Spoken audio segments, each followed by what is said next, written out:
ফিলিস্তিনের জমিনে ইসরায়েলি জালেমরা ভয় দেখায় কয়, এই জেরুজালেম বাইতুল মুকাদ্দাস তোমরা ছেড়ে চলে যাও, আমরা দখল করব।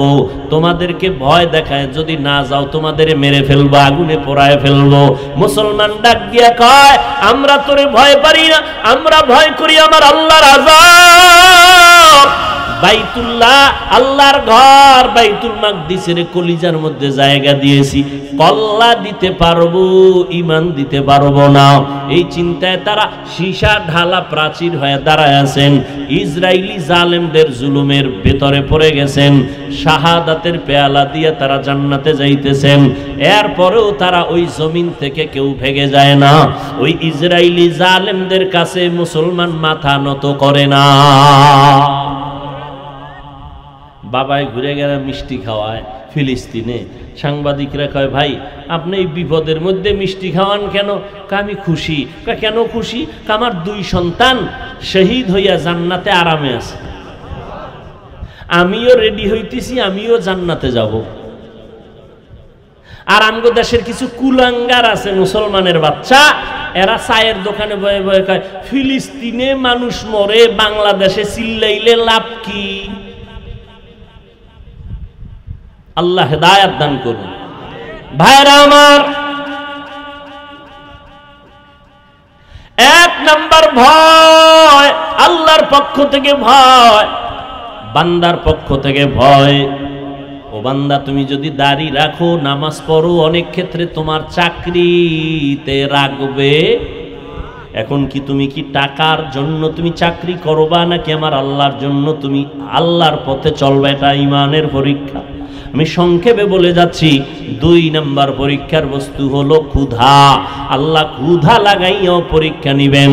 ইমাম শাফিঈ রহমাতুল্লাহ আলাইহি বলেন, এখানে ক্ষুধা দ্বারা উদ্দেশ্য হলো রোজা। অনেকে রোজার মাস রোজা রাখতে পারে নাই। কি ভাই আপনি রোজা রাখেন না কেন? মুসলমান কয়, আমার ঘরে কি ভাতের অভাব, আমি রোজা রাখবো কেন? আমরা কি ভাতের অভাবে রোজা রাখছি? আরে রোজা তো হিন্দুরাও রাখে, বৌদ্ধরাও রাখে, খ্রিস্টানেরাও রাখে, পৃথিবীর সবাই রোজা রাখে। সিস্টেম আলাদা, নাম আলাদা। আমাদেরটার নাম রোজা, আর অন্যদেরটার নাম হলো না খাওয়ার সাধনা। আর আমাদের মুসলমানের না খাওয়ার সাধনা না, বরং না খাওয়ার মধ্য দিয়ে আল্লাহ পাওয়ার সাধনা। অতএব তুমি ভাতের অভাবে কেন বললা রে বাবা? আল্লাহ পাক রব্বুল আলামিন ক্ষুধার দ্বারা পরীক্ষা নেবেন। সাহাবায়ে কেরাম, এমনকি আপনার আমার নবী, যেই নবীর জন্য আমার আল্লাহ নিজে আসে, ওই নবী দোয়া করলে উহুদ পাহাড় স্বর্ণ হয়ে যাইত। কিন্তু ওই নবী খন্দকের যুদ্ধে পেটে পাথর বেঁধেছেন। সাহাবায়ে কেরাম পেটে পাথর বেঁধেছেন, তারপরেও কোনোদিন বাতিলের কাছে আপোষ করেন নাই, হারাম পথে যান নাই। ও মুসলমান নবীর আশিক, রমজানের রোজা রাখো ক্ষুধার মাধ্যমে পরীক্ষা। নবী তো শুধু রমজান না, সপ্তাহের বৃহস্পতিবার সোমবার দিনও নবী রোজা রাখছেন। আর রোজাটা শুধু ঈমানের কারণ না, শরীরটারে সুস্থ রাখার একটা ঔষধ হলো রোজা। আর মূর্খ কিছু মানুষেরা রোজারে বানাইছে রোগের কারণ, আমি রোজা রাখলে রোগ বেড়ে যায়, অথচ শরীরের রোগের ঔষধ হলো রোজা, আর এ বানাইছে রোগের কারণ। যেমন নিয়ত তেমন বরকত। 3 নাম্বার পরীক্ষা, ওয়ানাকসিম মিনাল আমওয়াল, মালের ঘাটতি, মালের কোরবানি। ইমাম শাফিঈ রাহমাতুল্লাহ আলাইহি বলেন, এখানে মালের কোরবানি দ্বারা উদ্দেশ্য হলো যাকাত। রাস্তাঘাটে সাইনবোর্ড দেখি মাঝে মাঝে, দারিদ্র বিমোচন করো, দারিদ্র বিমোচন করো। সরকারও অনেক পদক্ষেপ নিয়েছেন, কিন্তু আল্লাহ মানুষ বানাইছেন, মানুষের শান্তির ব্যবস্থা আল্লাহ করেছেন। মানুষের শান্তির ব্যবস্থা, অর্থনৈতিক সচ্ছলতার জন্য আল্লাহ একটা আইন করে দিয়েছেন স্থায়ী। ধনীরা বছরে একবার গরিবের যাকাত দিবা। যাকাতটা যদি ধনীরা ঠিক মতো দিত, এই জমিনের মধ্যে দারিদ্র বিমোচন হয়ে যাইত। যাকাত অনেকে দেয়, কিন্তু সঠিকভাবে দেয় না, হিসাব করে না। নবীজি হাদিসে বলছেন, কিয়ামতের আগে বড় লোকেরা জাকাত দেওয়াটাকে জরিমানা মনে করবে, বলবে এটা জরিমানা, দেওয়া যাবে না, লামসাম কিছু দিয়া কইবা যাও। এ বিষয়ে বিস্তর আলোচনা আমি রমাজানে করেছি। জাকাত দেওয়া না আদায় করে দেওয়া, জাকাত দেওয়া আলাদা কথা, আদায় করে দেওয়া আর একটা কথা। আল্লাহ কইছে জাকাত আদায় করো, দেও বলে নাই। এখানে ব্যবধান কি বিস্তারিত রমাজানে আমার আলোচনা আছে। জাকাত গরিবরা কয় আমরা গরিব, আমগো মালও নাই পরীক্ষাও নাই। না, তোমাকে আর এক পরীক্ষা রয়ে গেছে। কি? ধনীরা দিবে মালের কোরবানি, তুমি দিবা জানের কোরবানি। ধনী বলে এখানে একটা মাদ্রাসা বানাও, টাকা লাগবে না, টাকা দিব আমি। তাহলে ঘর দুয়ার মাটি কাটার কাজ করবে কে? ধনী বলে এটা আমার সময় নাই, আমি পারি না, আমি মালের কোরবানি দিলাম। ও গরিবেরা, তোমরা জানের কোরবানি দাও, খরচ আমি দিব, তোমরা জানের কোরবানি দাও, সময় দাও। দেখছেন আল্লাহ কেমনে সাজাইছেন। জান্নাতের রাস্তায় সবাইরে ঢুকার সুযোগ দিছেন, ধনীরাও ঢুকবে, গরিবেরাও। ধনী টাকা দেয়, গরিব তুমি সময় দাও। হ্যাঁ, জানের কোরবানি, মালের কোরবানি, এ জমিনের ইতিহাস। জানের কোরবানি দিয়েছেন ইব্রাহিম নবী ইসমাইলের ছুরির নিচে নিয়া। এই কোরবানির বড় মহা পরীক্ষা। এই যে হজ করে মানুষ, বাইতুল্লাহ যায়, সব তো ইব্রাহিম আর হাজেরা আলাইহিস সালাম আর ইসমাইল নবীর কাহিনীর নিদর্শন। সাফা মারওয়ায় না দৌড়াইলে হজ বাদ। সব আম্মাজান হাজেরা আলাইহিস সালামের দৌড়ানি আল্লাহ আইন করে দিছে কিয়ামত পর্যন্ত। ওই পাথর মারে না, পাথর, আরে মেয়ে কথা কন না, কেন মারে জানেন না? কারে মারে? তখন কি শয়তান বই রয়েছে? শয়তান বড় হয়েছে, সবাই পাথর মারে হোমানে। একজনে জুতাও মারছে, শয়তান তোরে দেখাই দে, জুতা মারতেছে। শয়তান কি ওখানে বয়ে রয়েছেন? ওই ইসমাইল নবী আর ইব্রাহিম নবী যে পাথর মারছিল, আল্লাহ এটারে নিদর্শন বানায় দিছে। এই এতটুকু কাজ করবি না, তুই জীবনবার তাহাজ্জুদ যদি পইরা বাইতুল্লাহর বুকে লাগায় কান্দ, তোর জিন্দেগির সব ইবাদত বরবাদ। কোন চালাকি চলবে? চলবে না। বাইতুল্লাহ তাওয়াফ করো, জমজমের পানির জন্য হাজিরা পাগল। সারা দুনিয়ার চিকিৎসা বিজ্ঞানীরা থিওরি দিয়ে দিছে, জমিনে যত পানি আছে জমজমের মতো বিশুদ্ধ পানি জমিনের মধ্যে আর কোথাও দেখছেননি। সেই ইসমাইল শিশু বাচ্চার কান্না থেকে পানি শুরু, ওখান থেকে যেই পরিমাণ ছিল আজও সেই পরিমাণ আছে। হাজার হাজার হাজার হাজার কোটি মিলিয়ন ট্রিলিয়ন বিলিয়ন পানি মানুষগুলো নিয়ে যায় হাজি সাহেবরা, কিন্তু পানি কমেও না বাড়েও না। সুবহানাল্লাহ। না সাহাবায়ে কেরাম একদিন জিজ্ঞাসা করলেন, ইয়া রাসূলুল্লাহ, জমজম কূপের তলা কই? নবী বলেন, জমজম কূপের তলা হলো হাউজে কাউসারের সাথে লাগানো। দাঁড়াইয়া খায় গরুতে, দাঁড়াইয়া খাওয়া পান করা ইসলামে নিষেধ। তবে দুই কারণ, দুই জিনিস দাঁড়াইয়া পান করা সুন্নত। জমজমের পানি দাঁড়ায় করেন, বইয়া করলে গুনাহ হবে না, খবরদার। আবার প্যাঁচ লাগাইন না, কিলাকিলি বাজায়েন না। অনেকে আবেগে কিলাকিলি বাজায়। জমজমের পানির উপকার আছে প্রায় 25টার মতো। এর মধ্যে বড় উপকার কি? আপনার পানির পিপাসা কি ভাতে নিবারণ হবে? ফলে নিবারণ হবে? হবে না। কিন্তু জমজম পানি এমন একটা আল্লাহর নেয়ামত, পেটের ক্ষুধাও নিবারণ করে, পানির পিপাসাও নিবারণ করে। ভাত খাওয়া লাগবে না। নবী একটা খেজুর একটু জমজমের পানি দিয়া সাহারি খাইছেন, সারাদিন রোজা সাহাবায়ে কেরাম। আর আমরা সাহারি খাইতে খাইতে আজানও দেখা আরো খাইল। এমন খাওয়ানোর পাগল বাঙালি।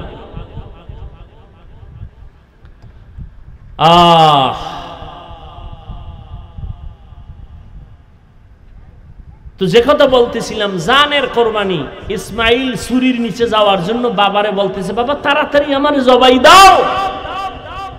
সাতাজিদুনি ইনশাআল্লাহু মিনাস সাবিরিন, ইনশাআল্লাহ আমাকে ধৈর্য ধারণকারীদের মধ্যে আমাকে পাবেন রে বাবা, আমাকে তাড়াতাড়ি জবাই করেন, আল্লাহর অর্ডার তাড়াতাড়ি পালন করেন। এর নাম হলো আল্লাহর কাছে নিজেকে বিলীন করে দেওয়া। ওরে নবীর উম্মতেরা, আল্লাহ পাক রব্বুল আলামিন পঞ্চম পরীক্ষা নিবেন ফলের ঘাটতি মানিয়ে। এখানে ইমাম শাফিঈ বলেন সন্তান দিয়ে আল্লাহ নিয়ে যাবেন। সন্তান হলো মা বাবার ফল। মহিলাদেরকে আল্লাহ কোরআনে বলছেন এরা ফসল উৎপাদনের ক্ষেত, আর ওই ক্ষেতের ফসল হলো সন্তান। ইন্নামা আমওয়ালুকুম ওয়া আওলাদুকুম ফিতনাহ, আল্লাহ বলেন সন্তান আর সম্পদ হলো মানুষের পরীক্ষার বস্তু। ইয়া আইয়ুহাল্লাযীনা আমানু লা তুলহিকুম আমওয়ালুকুম ওয়ালা আওলাদুকুম আন যিকরিল্লাহ, সন্তান আর সম্পদের ক্ষেত্রে সাবধান, তোমাদেরকে যেন আল্লাহর জিকির থেকে দূরে সরাইতে না পারে। আজকে আমরা যারা আল্লাহর মুহাব্বত থেকে দূরে, হয়তো সম্পদের কারণে, না হয় সন্তানের কারণে। এই বাবারা, সন্তান পাইয়া একটু কিউট চেহারা, কি প্রশংসা, চুমো খায়, এত সুন্দর বাচ্চা, তুমি একবারও কি আলহামদুলিল্লাহ বলছো? এত সুন্দর চেহারা কে দিছেন? সে আল্লাহরে কয়বার তুমি শুকর আদায় করে বলছো, আল্লাহ তুমি কত না সুন্দর? একবারও তুমি দিলা না। সন্তানটারে আব্বু আব্বু বইলা চুমাইলা, কত শতবার আব্বু বলে চুমাইছো, কিন্তু যে আল্লাহ এত সুন্দর চেহারা দিয়া বানাইছে, নই আল্লাহর কয়বার শুকর আদায় করছো রে নিমক হারাম? একবারও চিন্তা নাই। আল্লাহ সন্তান দিয়া পরীক্ষা নিবেন রে বাবা। সন্তান আল্লাহ দিবেন পরীক্ষা, সন্তান দিবেন না এটাও পরীক্ষা। আবার আল্লাহ পাক সন্তান দিয়া নিয়ে যাবেন, এটাও পরীক্ষা। ছেলে দিবেন পরীক্ষা, মেয়ে দিবেন পরীক্ষা। ওরে নবীরা, সে আপনার আমার নবীকে আল্লাহ ছেলে দিয়েছেন, অল্প বয়সে আবার নিয়ে গেছেন। নবীর কোনো ছেলে বেঁচে ছিল না, আল্লাহর নবীকে 4টা কন্যা দিয়েছেন। ওই কন্যা দ্বারা আল্লাহ নবীর বংশ, নবীর ইজ্জত, নবীর নাম বজায় রাখছেন। কন্যার মাধ্যমে নবী বলেন, এত দামি ব্যক্তি আমি নবী, আমার কোনো ছেলে নাই, আমি 4 কন্যার বাবা। ও কন্যার বাবারা, একটা কন্যা যদি পাও, তুমি একটা জান্নাতের মালিক হয়ে যাবে। কন্যা ভাইয়া হাদিস শুনে বাবাই খুশি। কিও আপনি খুশি কেন? আমি এক জান্নাতের মালিক হয়ে গেছি। মাইয়াডারে কি করছেন? কয় ওরে গ্রামীণ ব্যাংকের মালিক বানায় দিছে। এরম নাই? এর পর্দার আড়ালের আম্মা জানেরা, ও যুবক, কয়দিন আর যৌবনের বাহাদুরি করবা? চোখের সামনে লাশ আর লাশ আর লাশ, এমন কোনো দিন নাই লাশের কোনো মিছিল নাই। আমি যে এতক্ষণ আপনাদের বয়ান শুনাইছি, একবারও কিন্তু বলি নাই ও যুবক বাবারা, ও বৃদ্ধ বাবাজিরা, আপনারা যারা ব্যবসা করেন সব বাদ দিয়া তাবলিগে মসজিদে গিয়া জিকির করেন, একবারও কিন্তু বলি নাই। যারা স্কুল কলেজে পড়ো যুবক বাবারা, বলি নাই আমাদের মাদ্রাসায় চলে আসো, স্কুল কলেজ বন্ধ করে দাও, বলি নাই। চাকরিজীবীদের বলি না চাকরি ছেড়ে দাও, বরং আমি বলে গেলাম, ওরে যুবক, আল্লাহর মোহাব্বত নিয়ে বলি, চাকরি করো আলহামদুলিল্লাহ, সারিও না। ব্যবসা করো, করো, বাধা নাই। স্কুলে পড়ো, কলেজে পড়ো, বাধা নাই। তুমি ডাক্তার হও, ইঞ্জিনিয়ার হও, তুমি একজন প্রফেসর হও, তবে আমার দাবি কখনো তুমি বেয়াদব হইও না। তোমার ব্যবহারে কোনোদিন যেন তোমার মা বাবা কষ্ট না পায়, তোমার কপাল নষ্ট হয়ে যাবে। তোমার ব্যবহারে যেন উলামায়ে কেরাম কষ্ট না পায়, তোমার আচরণে যেন কোনো মুরব্বীরা কষ্ট না পায়। তুমি একজন আদর্শবান ডাক্তার হও, আদর্শবান ইঞ্জিনিয়ার হও, তুমি একজন আদর্শবান প্রফেসর হও। তুমি কলেজে পড়ো বাবা, নবীর তরিকা মানিয়া চলো, উলামায়ে কেরামের পরামর্শ নিয়ে চলো।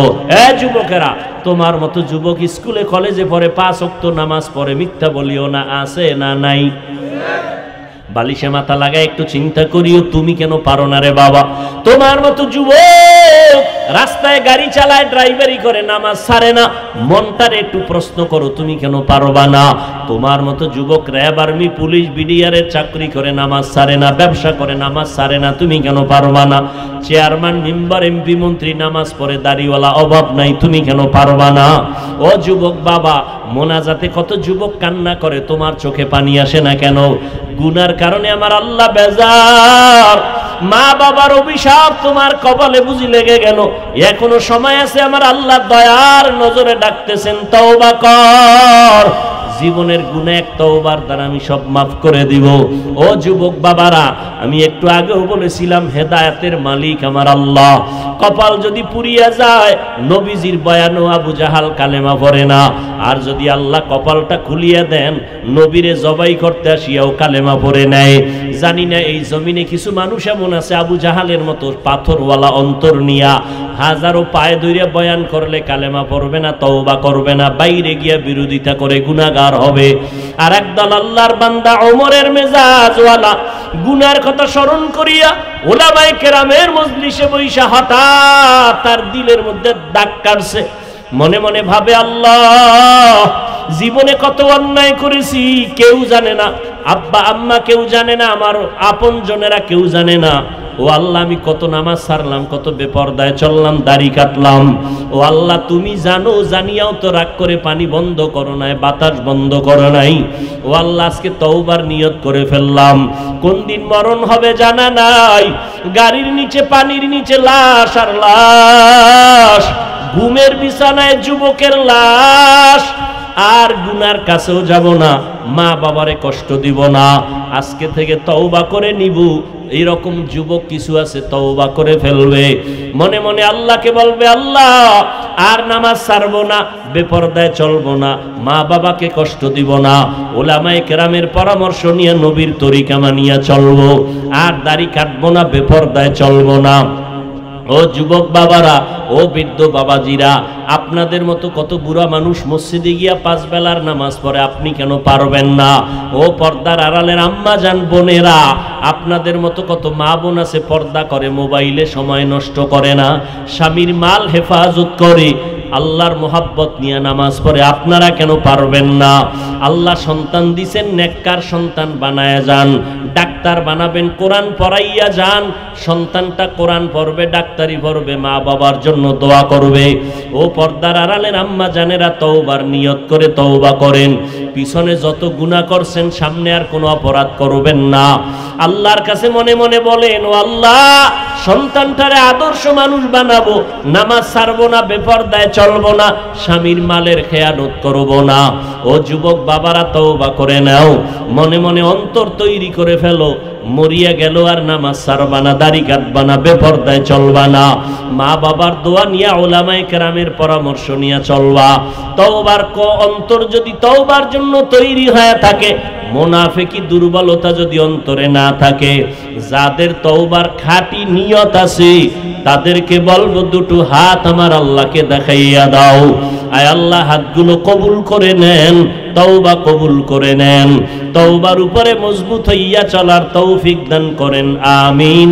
আলহামদুলিল্লাহি রাব্বিল আলামিন, ওয়াসসালাতু ওয়াসসালামু আলা সাইয়্যিদিল আমবিয়াই ওয়াল মুরসালিন ওয়া আলা আলিহি ওয়া আসহাবিহি আজমাইন।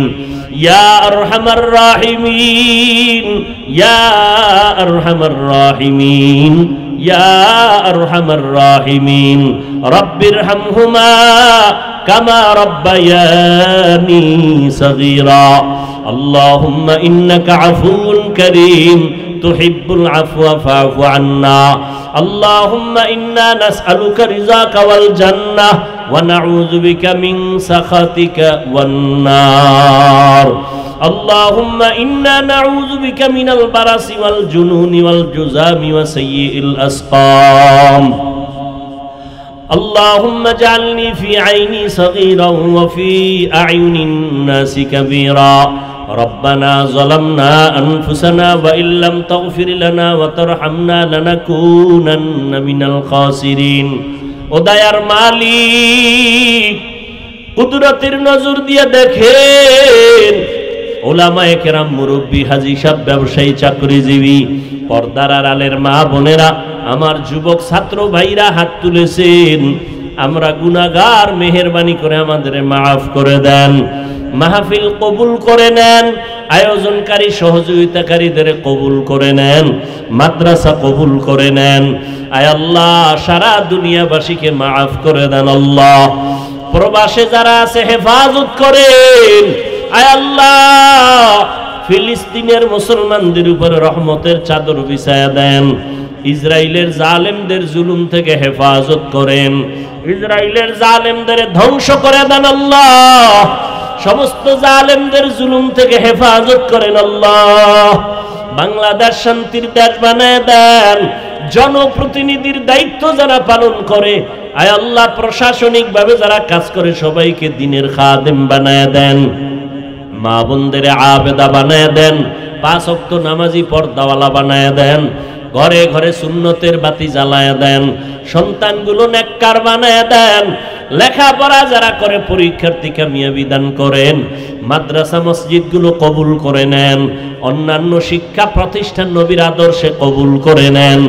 আয় আল্লাহ, আমাদের রিয়া, হাসাদ, কিবির দূর করে অন্তরে ইখলাস দান করেন। মুখালিফের মুআফিক বানায় দেন। ইলম ও হিকমত আমলে বরকত বাড়ায় দেন। ওলামা তোলাবা উম্মতের অন্তরে ইজ্জত মুহাব্বত বাড়ায় দেন। ওলামায়ে আহলে হকের বিজয় দান করেন। বাতিলের মোকাবেলায় বিজয় দান করেন। আয় আল্লাহ, আমার কলিজার টুকরা যুবক প্রত্যেকের দ্বীনের খাদেম বানায় দেন। মোবাইলের গুনাহের থেকে হেফাজত করেন আল্লাহ। মোবাইলের গুনাহের থেকে হেফাজত করেন আল্লাহ। মোবাইলের গুনাহের থেকে হেফাজত করেন আল্লাহ। আয় আল্লাহ, আমরা যারা হাত তুলেছি জানি না কার মা নাই, বাবাও নাই। অন্ধকার কবর থেকে দোয়া চায়। আয় আল্লাহ, সবার কবর জান্নাতের ফয়সালা করে দেন। যারা বেঁচে আছেন দীর্ঘ নেক হায়াত দান করেন। অসুস্থ যারা সুস্থতার নিয়ামত বাড়ায়া দেন। আয় আল্লাহ, সারা দুনিয়ায় খেদমতের জন্য কবুল করে নেন। ইজ্জতের হেফাজতের ব্যবস্থা করে দেন। আয় আল্লাহ, আম্বিয়ায়ে কেরাম, সাহাবায়ে কেরাম, শুহাদায়ে কেরাম, আউলিয়ায়ে কেরাম, আসাতেজায়ে কেরামদের মাকাম জান্নাতে বাড়ায়া দেন। আওয়াজে কথায় রুহানিয়াত বাড়ায়া দেন। বরকতি হালাল রিজিক দান করেন। অভাবীদের অভাব দূর করে দেন। মাখলুকতের শারারাত থেকে হেফাজত করেন। আয় আল্লাহ, পরমুখাফিক্কি থেকে হেফাজত করেন।